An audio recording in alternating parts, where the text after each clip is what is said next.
ఇప్పటికీ ఆరాధన చేసే పెద్దలను అడగండి, వెంకటేశ్వర స్వామి వారిని ముట్టుకున్నప్పుడు పసిపిల్లవాడి శరీరం ముట్టుకున్నంత మెత్తగా తగులుతూ ఉంటుంది అని చెప్తారు. అది విగ్రహం కాదు.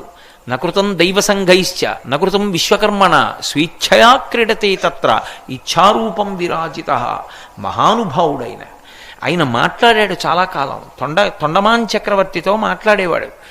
ఒకప్పుడు తొండమాన్ చక్రవర్తి వచ్చి అహంకారం ప్రదర్శించాడు. నేను రోజు బంగారు తులసి దళాలతో పూజ చేస్తానన్నాడు. మరునాడు వెళ్ళాడు.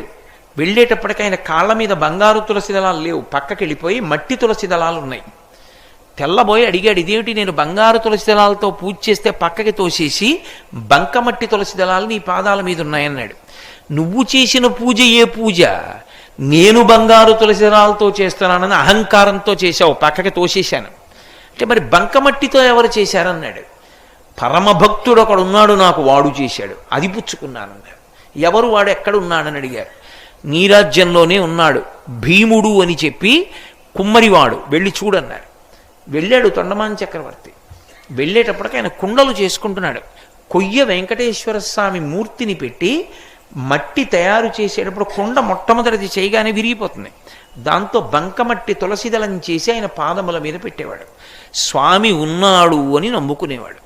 ఆ మట్టి తులసిదళం నేను పుచ్చుకుంటున్నానని తొండమాన్ చక్రవర్తి వెళ్ళిన తర్వాత గరుడ వాహనం మీదొచ్చి వెంకటేశ్వర స్వామి తను కట్టుకున్న బట్టలు తీసి ఆ భీముడికి కప్పి, శ్రీదేవి భూదేవి తమ ఒంటి మీద ఉన్న నగలు తీసి తమాలిని అని భీముని భార్యకి వేసి గరుడ వాహనం ఎక్కించి వైకుంఠానికి తీసుకెళ్ళాడు. యథార్థంగా జరిగిన గాథ భవిష్యోత్తర పురాణంలో.